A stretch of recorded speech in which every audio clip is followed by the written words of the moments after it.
Hey, what's good, everybody? Welcome to another live session with the Hype Magazine. I'm your editor-in-chief, Jerry Doby, and this evening, I have the amazing honor to have some time with the music icon known as Freddie Jackson. Look, since the mid-'80s, he's been a mainstay on the Quiet Storm radio, and when the sun would go down, the moon rose, the candles was lit, and the wine was poured, Freddie Jackson was on that radio, baby, with Rock Me Tonight, For Old Time's Sake, Have You Ever Loved Somebody, Jam Tonight, Do Me Again, Tasty Love, You Are My Lady. That played at my wedding, by the way. That was my dedication song to my bride of 20 years. And Nice and Slow was another one, man. You've been a part of so many lives, and I appreciate you. Thank you for everything you've done to the fabric of music. Mr. Freddie Jackson, welcome to the Hype Magazine live sessions. I'm hyped. I'm at hype. I'm on Hype Magazine, so I'm hyped up and I'm honored to be with you, Jerry. God bless you and your wife, and keep dancing to Freddie Jackson. Absolutely, I'm gonna keep it moving. She says I can't dance, and she's embarrassed by me in public, but she will get out on the floor from time to time. Well, she's holding on to you for something for all these years, so it must not be the dancing. Well, you know, I appreciate whatever it is God has blessed me. It must be the tasty love. I like that. I like that tasty love. Look, you're known for your sensual slow jams and songs that serenade, you know what I mean? And you know, you've got some introspectives in there. You made people think, made people reflect, and appreciate love. So we all know you from your music, and we've seen you throughout the years do interviews, and people talk about you and give their opinions on you. But could we start off taking you from the inside looking out? Talk to us about how you see Freddie Jackson. I see Freddie Jackson as a very romantic man. I live in romance. I love the word love. I think it's important to spread it and to share it in the right area and places, especially in the world today. We can use we can use a little love right now. You know, we can use some love because a lot of stuff is going on. But all of my life, you know, I grew up in a home that was full of love. 5 children, mother, grandmother. Didn't know my dad, but mama and grandmama spread the love around. And so it's just something that has been in me since I was a kid, to sing songs of love, even if it was songs of praise. And I just truly believe that it's my destiny to make the heartbeat stronger and longer, and to try to make it last as long as possibly can. I'm more happier when I see people connected in love. And I like to see people holding hands and making plans, like me and Mrs. Jones. I just like seeing people. I think it brings people closer together. It's a great energy. Even when I perform, when I look out into the audience and I see 2 people coming, not holding hands, but by the middle of the show, they're embracing each other. So it makes me feel like I'm doing a good job, and I've done my job through my music. Amazing. I have to know, you said, you know, you've done some church. You started out kind of maybe in church from that era where we all had to participate at least in the Easter program in church. Man, I was used to singer. Oh, okay. Well, I was going to ask you, like, what was the defining moment that brought you to the professional side of music, wanted you to make your first dollar as an artist? I think that would be, I was singing now that you say this is strange, because every Easter Sunday, I was the guest soloist for the Reverend Ike. If we all remember Reverend Ichabod Crane Ike. Pie in the sky, man. Pie in the sky. He had $100 prayer line, a $75 prayer line, and a $50 prayer line. Yeah. And when you got to 20, he should let the deacons pray for you. But every Easter, he used to invite me and 4 other singers and we were the guest singers. And I got paid. He paid very well. And so I was like, I think I like this thing, Reverend Ike. I got my pie in the sky by and by. And after that, I was like, I'm going to continue. I want to continue getting paid. And then I joined a group called LJE, Mr. Lawrence Jones Ensemble. Paul Lawrence wrote "Rock Me Tonight," and we co-wrote "Tasty Love" Okay. and "Jam Tonight." And we attended the White Rock Baptist Church. So Hmm. we formed a group. And so we used to sing in clubs in New York City. And we started getting paid. I was like, this is happening. I like this.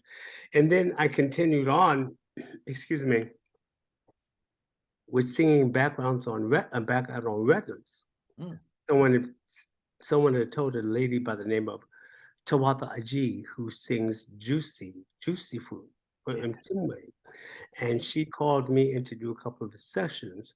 And after that, the word just started spreading, and I started getting gigs singing background for Angela Bofill, for Harry Belafonte. And the money was like, oh, I'm quitting this job. I was a word processor. Oh, So wow. oh yeah, I was typing letters all day long. I was typing and singing. I was actually typing and singing songs until I got fired. It's like you writing lines in this memo. What it says, "We love you," and they're like, "You got to go. You got to get out of here." But the passion for it, getting paid for it, of course, is wonderful. Living in the projects, my own apartment, no furniture. I was like, yeah, I'm getting the extra money on the side. So I continued to go forth with it. And next thing you know, I started meeting people like Mrs. Melba Moore, Mm. uh, who came to one of the small clubs where I was performing. And she was excited about me and signed me to her label, to her company. Hush, Wow. I yeah, didn't Hush. know this history. Oh, yeah, and ironically, the name of the club was called Freddie's. That was mine. I took it, okay? And Wow. so she came, and she had just started her company, also managing Kashif and Paul Lawrence and Lala, the young lady who wrote "You Give Good Love" for Whitney Houston. And so they put me in the fold. Lilo Thomas, Melissa Morgan, Mm. and so I was in that family there. And after that, on the road with Melba for so many years. And then she put me out in front of the stage to sing. And it just went crazy right after that. Capitol Records says, we want them. And Mm. after that, it was just what they say, on and popping. Oh, Ever on and since, cracking, boy. I tell on you, and cracking. it was, I was a young cat. So was I ain't I. gonna do you like that. I ain't gonna do you like that. I ain't gonna do you like that. Uh, But I was uh coming into myself. This is, Good to it. and before I went to the military, I was in the military from 18 till whatever I retired in 2013 here. But vinyl records, as you can see, I still have some in the back. I'm And digging it. I'm digging it. I really am. my mother owned a beauty shop. Mhm. And one of the things, she had her wine hour. Okay, so it ain't the wine that these women are drinking today. I mean, they were still drinking Boone's Farm. And yeah, and Boom Farms Apple Wine Yeah, and Night yeah, Train and MD Double 20 and stuff yeah, like that. yeah. When she would put Cava, on Cava.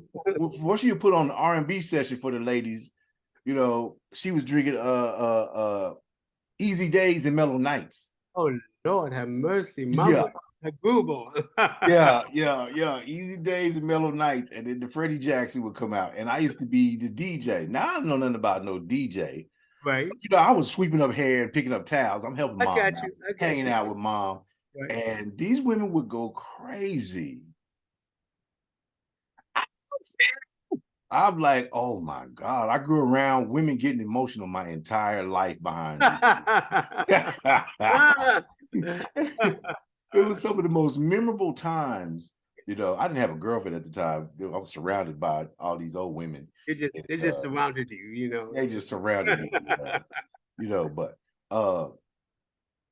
I remember, you know, like some of the beautiful times behind your music that I had as a youngster coming Right. up and then going into the military and et cetera, et cetera, et cetera. And then um what is one of the most beautiful engagements you've had from a fan saying your music got me through this, or your music gave my old man the words to romance me correctly?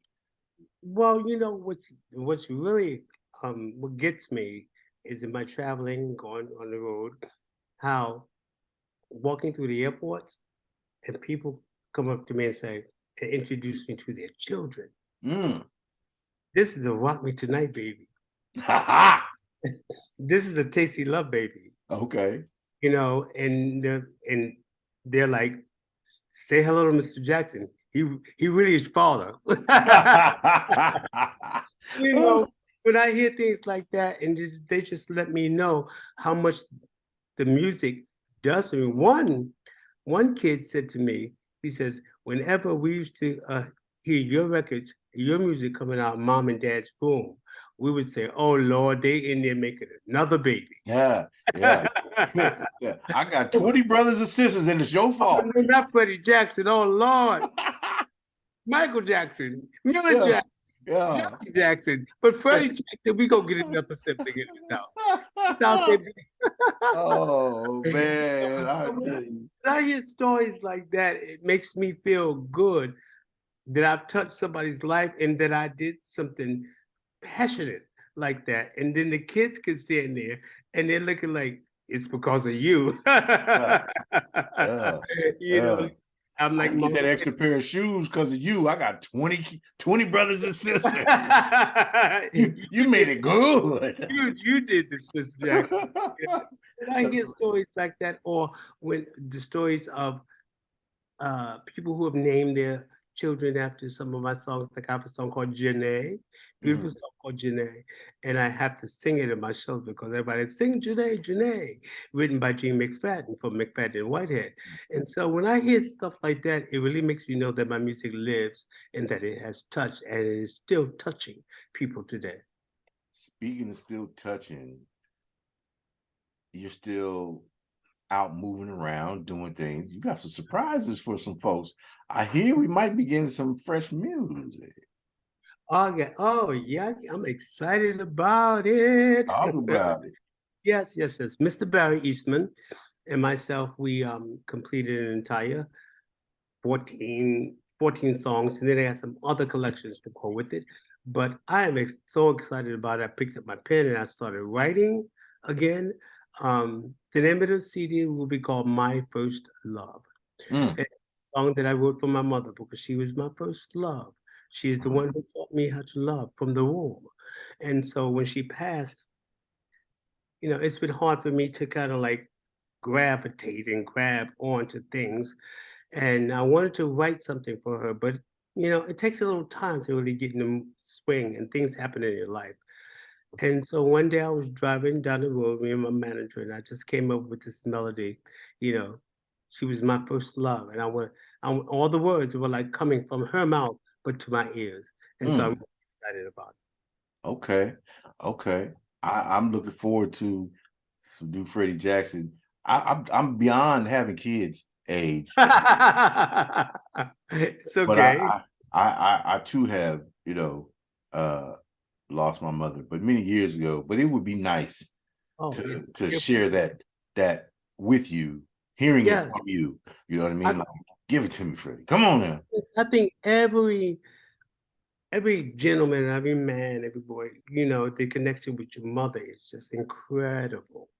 You know, no matter how old you get, and love is love, but a mother's love is unconditional, and lives inside of you, whether she's here or not. Because every day I feel her here with me, and I'm sure that you do the same with yours. You know, Absolutely. sometimes when nobody else can give you the answer, you can stop and you can contemplate, and you can hear her talking to you, you know, or leading you.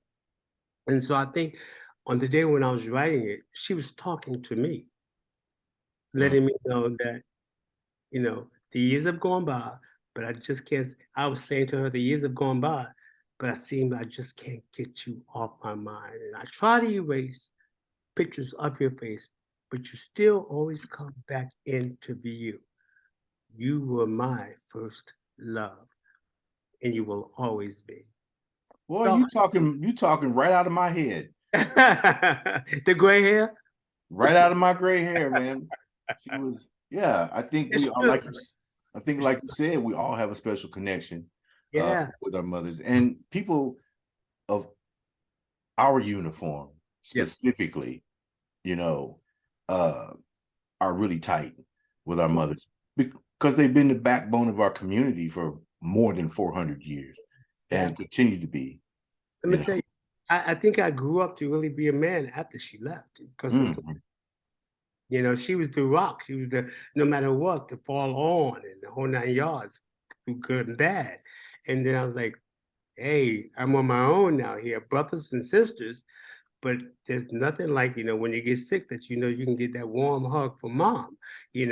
Even going through some things in my life right now, God, I wish I had her to just hold me. So that's when I gotta send up a fierce prayer and say, hold me tonight. Now that's another song. Yeah, that's another song. My memory is that damn Vicks vapor rub. Oh Lord, everywhere. Right down your throat. You'll be all right in the morning.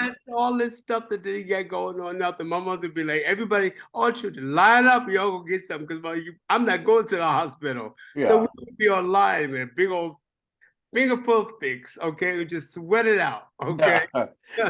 And you're not missing school. Don't be late for the bus in the morning. You going to school. Hey. Because I got to watch the soap opera, so you get out of here. Yo, look, man, memories of mom, I have a cookbook that my mother did with her church. Ooh. And I hold on to it. My wife won't cook out of it because she's scared. She's scared to eat it dry. I have to be quiet saying that. She's scared. She can't touch that. But I understand that you have a lot of cookbook coming up, or you actually have one out. Well, I'm working on it. I've been working on it quite a little while, but a lot of things have been going on. And, and then I get a recipe and I'm like, no, but I think I should add this to that and this to that. But I am working on it because I love to cook. It's a picture I can have a knife in my hand. Okay, so I love cutting stuff, food, that is. But although I came from the hood, the other side of the coin is that I just love spices and seasonings and all different types of food. I've traveled the world. I even cook Chinese food. I kind of cook it better than the folks in the Chinese restaurant. I got to the woks, and I know how to do dumplings and stuff like that. Southern dumplings, all kind of stuff, make it right. I love Southern food, but I like seafood. I'm a seafood lover. Love the scampi and the halibut and the just lobster and stuff like bisque and soups. I'm a soup-aholic. I love soup. I love to make soups, as a matter of fact. But you've eaten already, and when I get finished with this, I'm going to throw it out. I got a Cornish hen that I'm about to throw in the. See, you talk about language. You young folks don't know about no Cornish hens, bro. Yeah. I make this thing called ghetto chili that my dad used to make. It's baked beans with some barbecue sauce and 2 pounds of ground beef in the pot. Man, I might throw some sausage up in there. You make pots like that, especially when it starts getting cold. That stuff is right. Man. And you make food like that, actually, if you sit for a couple of days, it gets even better. Yeah. Like my gumbo, when I make gumbo, gumbo. Yes, sir. I was taught how to do gumbo by a 95-year-old lady in Slidell. Okay. She taught me how to make my roux with the etouffee and the whole 9 yards. Because some people making gumbo is like real brown watery, but it's got to be thick, and it's got the shrimp and the chicken. It's all about how you add the meats and the stuff that goes in it. But it cooks slow, and they come running, baby. They can run for my gumbo. They be falling down the steps to get my gumbo. Man, If my I want sister to be at sees your me, house. my sister would say, "Yep, I definitely came falling down the steps again." I want to be at your house, man. Yeah. Making gumbo is like making a good gravy. It got It to be really is. slow, Yep. you know what I mean? And You just gotta don't cook add it too nice and much. slow. You gotta Yeah. cook it nice and slow, baby. Nice You and gotta take slow, your nice and you gotta slow. take your time with it. The andouille sausage, everything. Yeah, everything. Pay Oh, yeah. attention to the doggone details, man. So, But you can read about it. You can read about it. You will have some Freddie Jackson gumbo. okay. I'm actually entitling the book 30 Days to Romance. Mm. 30 of my songs, and I'm putting dishes to them. Oh, So you will have a nice and slow. You will have a tasty love. You will have a jam tonight, which probably will be jam for breakfast, or mhm. whenever you decide that you want to use the jam. I Feel don't me? your bedroom jam. I don't know. Ah, uh, I'm gonna take, have you ever loved somebody? It's for the people the persons that want to, when you first meet somebody, the first 30 days, what you do?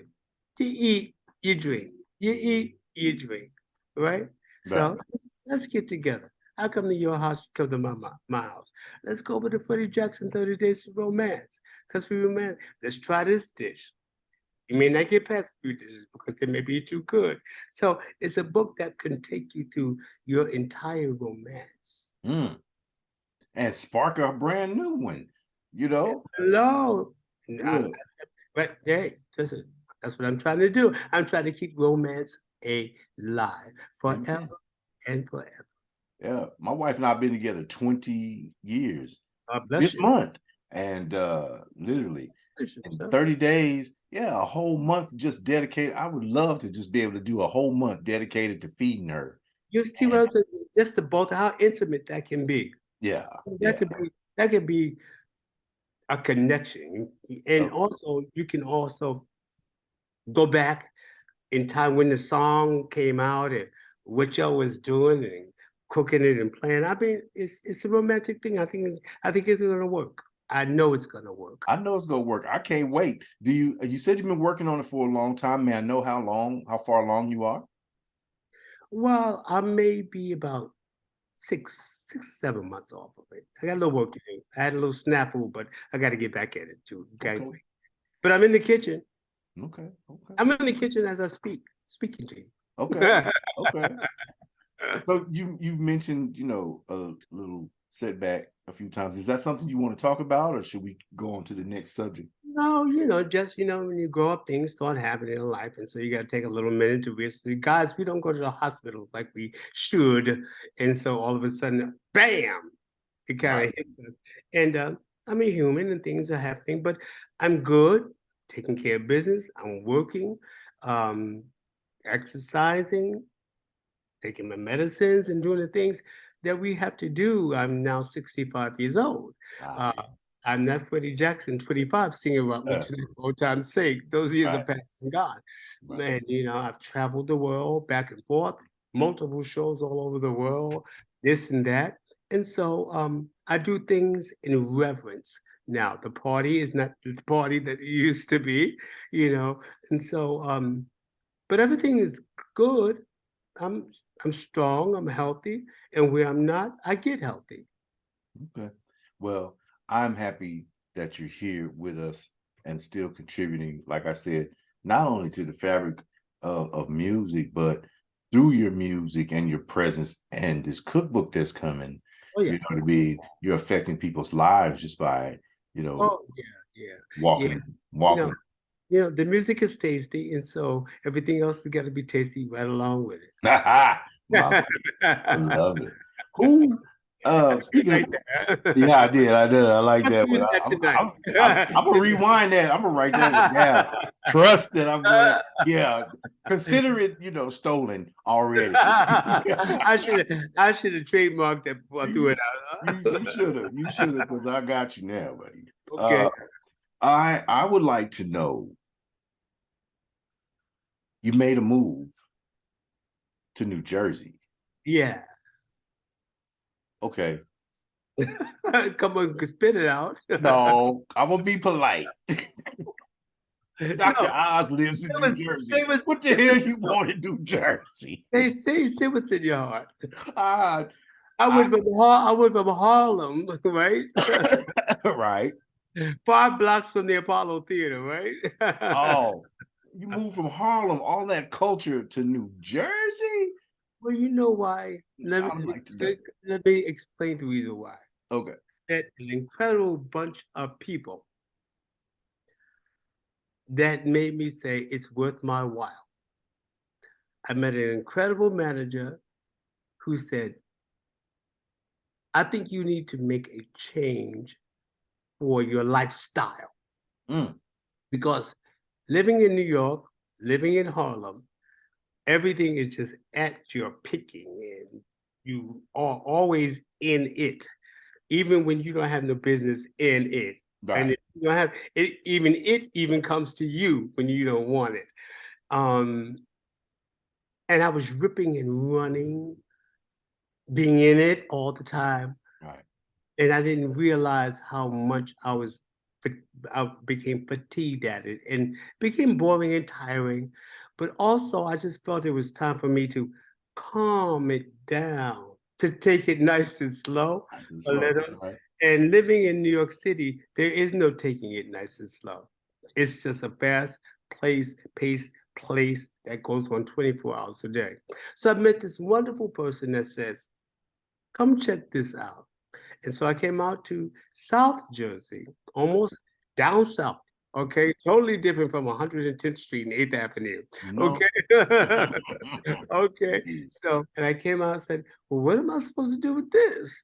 What am I supposed to do with birds chirping and no sirens and no ambulance and nobody Mm, screaming and hollering outside? Because I live right across the street from Central Park, you know? okay. Yeah. And Yeah. so I'm like, well, what do I do with this? Not being able to go outside and stick my finger up and catch a cab when I want.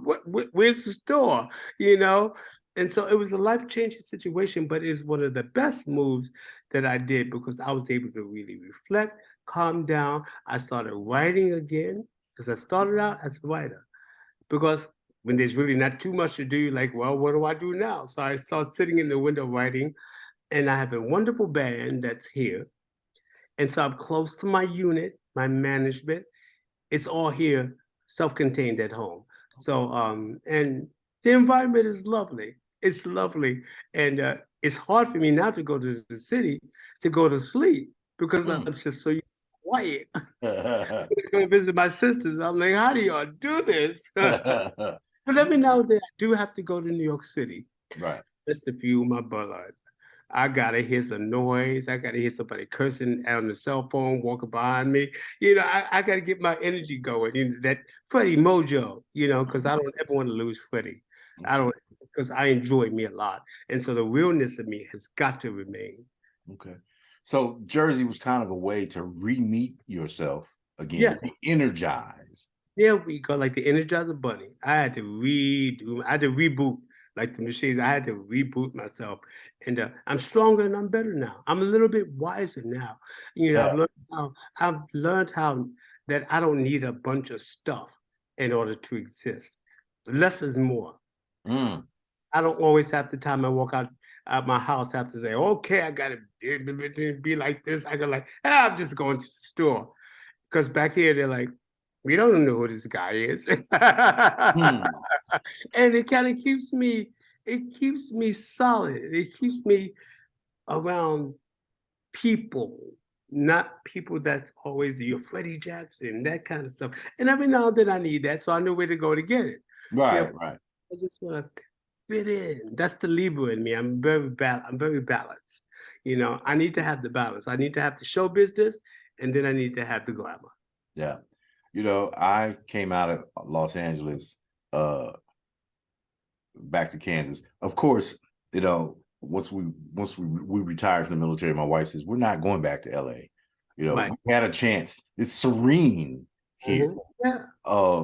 A squirrel running across the street is not a nature incident. In LA, I uh, know. so here it's if you see a deer in your driveway, Yeah, you be yeah. like, oh, look, babe, the deer. Oh, And they, listen, I'm talking to the birds when they could land on my terrace. I'm like, yeah, hey, buddy, yeah. I'm like, this is a whole new thing. Before I was running from birds, scoop, poop, and stuff like that. So, it's a whole new world. It's a whole new world, but it's a good thing. And I think as you become more adult, older, you can learn how to relax and chill out. I don't hang out like I used to. I don't do the socializing. So, I travel a lot. I'm working a lot. And so when I get home, I want to condense everything and bring it down so that therefore I can get ready to enjoy it again. I'm getting ready to, this November, I'm out with Frankie Beverly again. Oh wow. We've been doing a lot of dates together, joy and pain, sunshine and rain. And Yeah, we've been having a good time. So I keep myself together because that's a lot of work. Those are arenas, dates, yeah, and stuff like that. So you have to right. be ready for that kind of stuff. But then I look forward to, after putting all that energy there, to coming home and it's quiet and I just do Freddie for old time's sake. Mm. I can only imagine the extreme peace that you get a chance to experience coming Oh, out of an arena with 70,000 people screaming oh, at you to man. coming home and just going, You got it. yeah, yeah, You just drop the bags and say yes, yeah. yeah. Not I a can whole. see it. I can see it on your face Oh, that you are so at peace. You're energized. It's just clear right here. Your eyes are clear, and the energy when you're talking about music, it's yeah. there, man. Yeah. I'm in God. I really am, because without any of this, God, I cannot do any of this. This is just a God-given talent. I didn't study this. I just sang in church as a kid. I followed the rules, and this is God leading me to do what it is that I love to do. And I nurtured this voice of mine, and because it's a gift from God. And if it's a gift, you nurture, you protect your gifts. And so I protect this, and I like being quiet. I don't like raising my voice above a level. Natalie Cole and I had that conversation Hmm. when we recorded our duet together. How it's important to how you speak and talk and laugh and stuff, because the vocal cord is very timid. And Hmm. so I pretty much talk the way I sing, or sing the way I talk, because it's important for me to make this last for as long as I possibly Absolutely. We want you to do that. Oh, can. we need the real crooners. You know what I Yeah, mean? you know what? It's so strange that you said that. See, I like what you're talking about, because then I don't feel like I'm just picking stuff. Because there's a difference between when you hear people say sang, or he's saying, or she's saying, and now people like kind of on a yell thing. I think it's important to remember that Nat King Cole never yelled. Johnny Mathis never yelled. Sam Cooke never yelled. Donny Hathaway never yelled. They crooned. They were called crooners, Yeah. and they still exist. They still exist. And when people talk to me about singing, I'm a crooner. I just don't sing, because a crooner stylizes the word. He Mhm. stylizes the note, the breath. He makes a line. Not every line has got to change. Some people say I should teach this, but Yeah. it is true, because a lot of people are singing but riffing through it, but they're not fine tuning it, the melody of the song. That's why Unforgettable will last until the end of The end time. of time. To the Who end look, of time. I tell you, one of the things I think, and I don't make music, I'm just learning how to play the guitar at 59. So It's not too late. I'm having fun with it. It's not about playing music. It's really just having fun. This is my time away from writing stories, which is what I do. You There we know, go. um, I think that the mastery and the use of the tools called timbre and intonation Yes. are some of the things that modern day singers are neglecting to Yes. master. Well, yeah. The, That's le- the layers and nuances of a crooner mhm.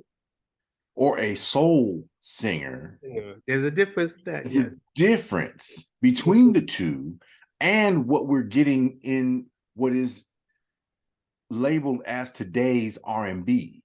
Yeah. The mastery of the craft, in my opinion, Yes. as a non-musician, it's not there. No. As It's like it's formed into it's a whole nother generation. And I like the sound of a lot of it, okay. but it's not, it's technical now. Before it wasn't as technical. It really was heart and soul. Now it's just, it's placement, it's placed now, which kind of like takes away the natural feel of the song because it sounds so perfect.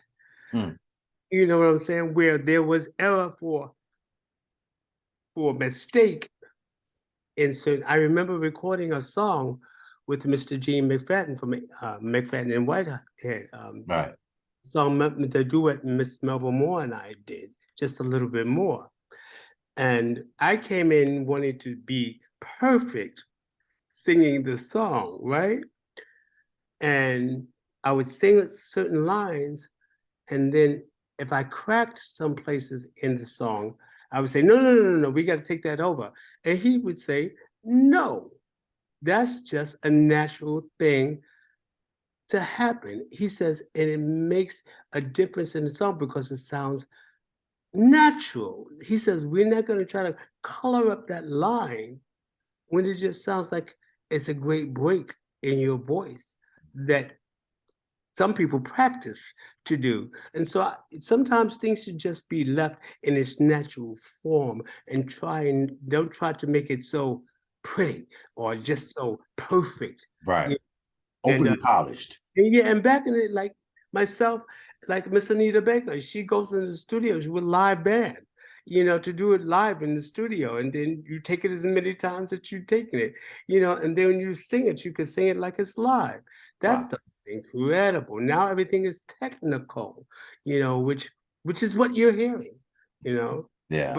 But when I recorded this album, though it's a studio album, we what we did was we went in and we started singing and writing the songs just in the studio, and then we added layers to it, the musicians, and that's why it sounds so authentic. It's the same way I recorded "You Are My Lady." "You Are My Lady" was recorded that same way, and so we went back to recording it that same way because I want to bring some of the good old juice back into this because I think it's missing. I always wanted to ask, and I feel comfortable asking you, what's the difference between a studio album and any other album? A studio album is more technical. Okay.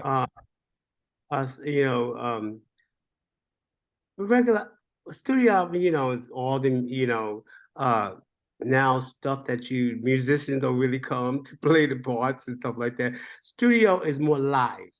Okay. Studio is more live orientated. This singers, three singers singing behind the microphone, not all the way it is now. It's just more live. That's what that is, Okay. The other one is with today's technical stuff. Okay. Okay. So less machines, more people. Exactly. More hands, more bodies, engineers and producer and singers and musicians and stuff like that. That's studio. Musicians come in with the guitars and the bass players and the drummers sitting there. That's live. That's studio. Man, I've had you on here for quite a while. It's And cool, but huh? we can do part 2 one day.